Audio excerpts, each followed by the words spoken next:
In Print Radio. Here's a short interview. In Print member Lolita Ditzler sits down with mystery novelist Libby Hellmann. Libby Hellmann, can you tell me a little bit about yourself? Sure. Hard to know where to start. I guess I should probably give you the soundbite version rather than the long version, or we'd be here for about a few weeks. I am a Chicagoan. I've been here 35 years, although I was not originally from Chicago.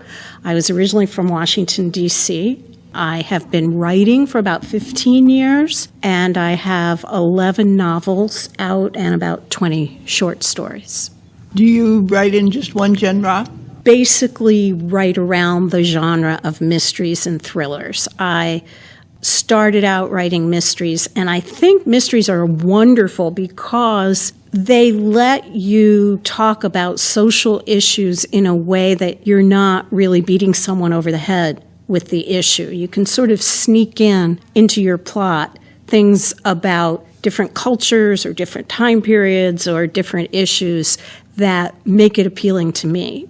I guess the issues stuff comes from my having worked in journalism and in TV news before I moved to Chicago in Washington. I do say, I still say, when you are living in Washington and you're sitting around the table gossiping about your neighbors, you're really talking politics.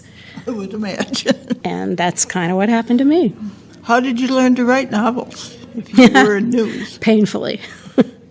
I wrote nonfiction for 30 or 40 years. That's how I made my living. And when I first got the urge to write, I realized pretty quickly that I had to go back and relearn how to write fiction. And it took me literally 4 books. Don't ask me why I stuck with it. I sometimes am amazed that I did. But the 4th book that I wrote was the first book that was published because it took me that long, about 4 years, to learn how to write fiction. It is a craft. Some people are artists at it.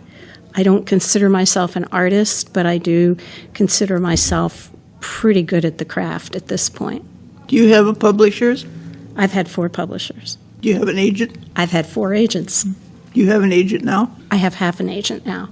It's complicated, as they say. It's complicated, but I don't really need an agent anymore, and I don't want to disparage agents because I've had some really good ones, but I really don't think agents are necessary anymore in this publishing arena.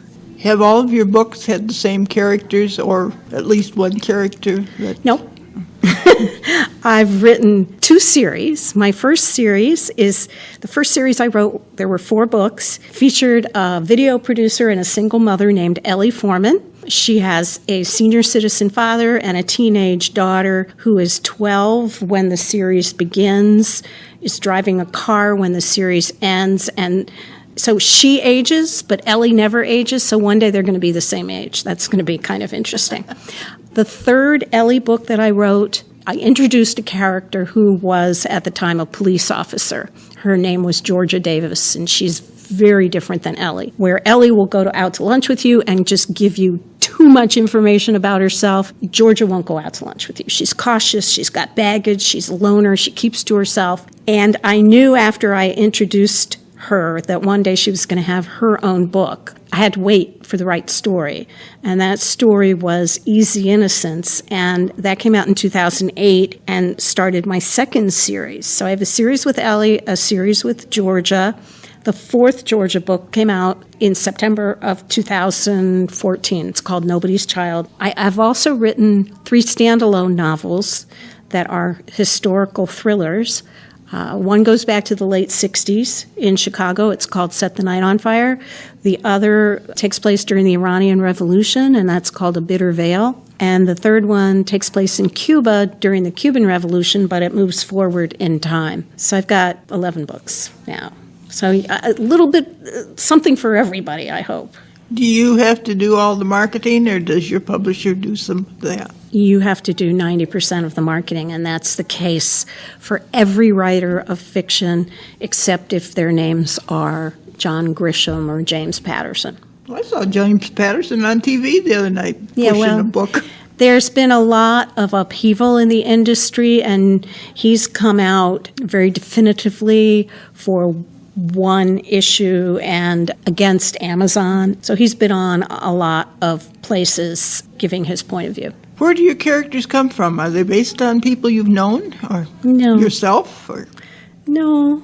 You know, people say reading one of your books is like going out to lunch with you, one of my Ellie books, because they say that Ellie is probably very much like me, but I don't think she is at all. I mean, she's funnier than I am. She's got a better support system in her life than I've had. I actually identify more with Georgia, and no one would say that I am like Georgia, because Georgia is such a solitary character and so much on her own and so mistrustful of people. So, but I actually feel more of a relationship with her than with Ellie. Do you have a regular writing schedule? I used to. I am becoming less and less disciplined as I move forward into this publishing and writing world. I used to have a day job, and I would write in the mornings before my day job for 45 minutes at least. And I was incredibly disciplined about it. And then I would edit for the rest of the day. Now, I don't have a day job anymore, and I'm lucky to write 45 minutes. But most of that is because of the marketing and promotion that I have to do. I mean, it's a black hole. I could spend 10 hours a day marketing or doing promotion, as many other authors do as well, and not know whether it's been effective or not. That's how difficult it is. You can never, I mean, it's really hard to measure promotion and PR. Anyway, I used to work in a PR firm for 8 years in between writing and journalism, but measuring the promotion efforts that you do on behalf of a book is even more difficult, because instead of working on a big campaign for General Electric or Fortune 500 corporation, you're selling a book, one book at a time. So it's a whole different ballgame, and one that I had to learn when I started writing books. What do you do the most in marketing? I look for opportunities online to get the word out, whether it's soliciting reviews or writing blog posts or doing ads, which you can do now. A lot of Facebook ads and other websites have ads. So, Do you have a regular blog? I do. It's on my website, LibbyHellmann.com. And one thing I do a lot of is I write about writing. I've learned a lot about the craft of writing fiction over the years, and I like to give back. So I do a lot of workshops at libraries on different aspects of writing, and I do a lot of blog posts on different aspects of writing. I have a video series called Writing Light, which is 12 2 to 3 minute videos about different aspects of fiction. I also have 50 tips that are on Pinterest, 50 free tips about writing in my Writing Light series. So I guess besides writing and promoting, I do a lot of teaching, which I enjoy. Do you belong to any writing groups? I belong to a writing group. I've been in the same writers group for 16 years, ever since I started writing fiction, and they are my first line edit, and they'll take me out of their feet first. It's a wonderful group. I'm also a member of a ton of different organizations in the Chicago area, so. You want to tell me a little bit about your writing group, what makes it so important? Well, first of all, we're pretty much all mystery writers, and that really, really helps, because we all know or teach the conventions of the genre. And I think the problem in most writing groups is that if you have someone who's writing romance and someone who's writing literary fiction and someone who's writing poetry, it's really hard to find a common denominator. And with our writing group, we have that. The other thing that is a rule about our group, is that we won't accept anyone new until they have finished a manuscript. Doesn't have to be published, doesn't have to be good, but we really need to know that they've written a manuscript and that they're serious about their writing. And pretty much everyone who has been in our group has been published over the years. So it's a pretty good group. There's about 6 of us now on a regular basis. What is your latest book? Nobody's Child. It's probably the darkest book that I've ever written. In fact, it's so dark that I kind of had to pull myself back from it. They say when you're writing mysteries and crime that you get darker as you go, and I have. It's a combination of a number of factors, but Nobody's Child is the darkest book. It's a Georgia book. She finds out that she has a half-sister that she didn't know she had because her mother abandoned her when she was about 10, and that sister is in big trouble in Chicago and involved in sex trafficking. And so Georgia, once she's convinced it's not a joke, tries to find her half-sister, and that's what the story is about. How do you research something like that?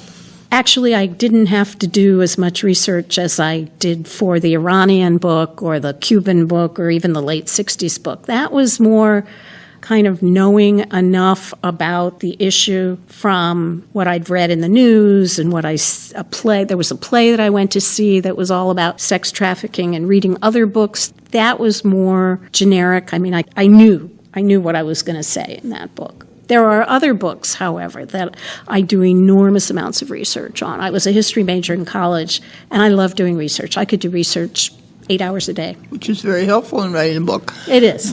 What advice do you have for people that think, I want to write a book? Sit down and write it. Put butt in chair and write. And then when you've finished, if you've finished, get an editor, both a developmental editor and a copy editor, to tell you what your strengths are and what you could do better. You want to define those two kinds of editors? A developmental editor is someone that will literally go through your book and say, this works, this doesn't work, this character is a stereotype, this character is delightful, the plot isn't credible here, you're making an assumption here, your point of view is wrong there. That's what a developmental editor does. It's totally critical to any writer. I still use a developmental editor after 11 novels. A copy editor does just that, edits your copy, what's on the page, makes sure it's grammatically correct, makes sure you're not using too many words, makes sure that hopefully you've got the right tense, and proofreads your book. And you need both. How do you go about finding people like that? Ask. Start with the library, start with your writing group. If you belong to a writer's organization, if you're serious about writing, you should join a writer's organization, whether it's something like In Print, which is out here in the suburbs, or the Chicago Writers Association. If you're writing genre, there's a romance association, and there's several chapters in Chicago. Mysteries, there are several chapters of Sisters in Crime and Mystery Writers of America, and through that you start to make connections, and you ask and you find out who are good editors and who are. You have to be careful, because with the revolution in publishing, a lot of people say they're editors and they're not good ones. They're just sort of hanging out a shingle and taking your money, so you have to be careful. Is writing books expensive? No, not at all. Publishing them can be, depending on what route you're going to go on, but writing a book is simple. You just need a computer, or I know people that still write by hand, longhand. Is there anything that you can add that we haven't covered? I don't think so. I think we've covered a lot of stuff in a short amount of time, so thank you. Well, thank you, Libby, for talking with me today. My pleasure, Lolita.